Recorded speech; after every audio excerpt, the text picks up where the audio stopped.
nhỉ? Nó không gấp thiết chừng được.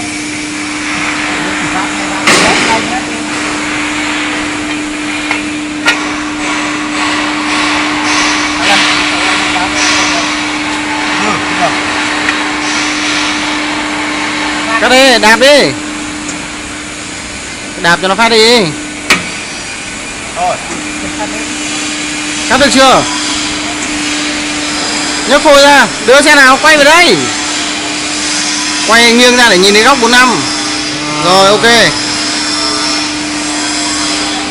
Cắt thẳng đi ngồi.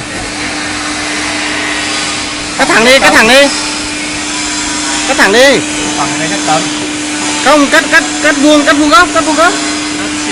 Từ từ nhá, em bật chế độ này nào. Từ 8 cắt lại cái vuông góc nào. Thôi từ từ.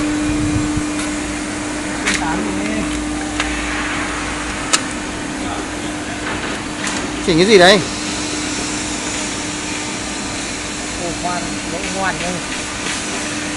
Anh biết chế độ này chế độ gì không?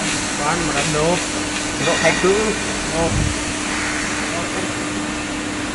Ôi em đang bật chế độ thay cữ ấy đó. Chế độ bob ấy.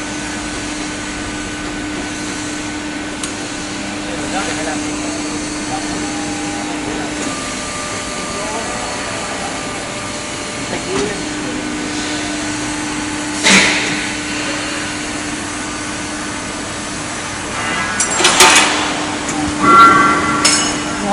Mới ra mới Làm lại đi.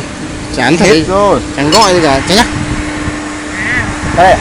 Một tay thằng này tránh ra.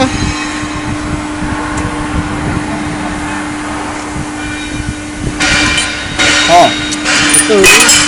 Thì lấy phôi ra quay. Rồi, Rồi xôn lên nhỉ. Rồi.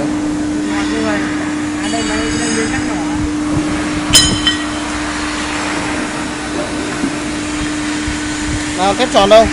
Cắt nốt đi. Đâu ra thép tròn. Ra cái xin một ống, xin anh nhớ một cái ống nhỏ nhỏ. Sang ô tô. Ra đụng vào cái kia.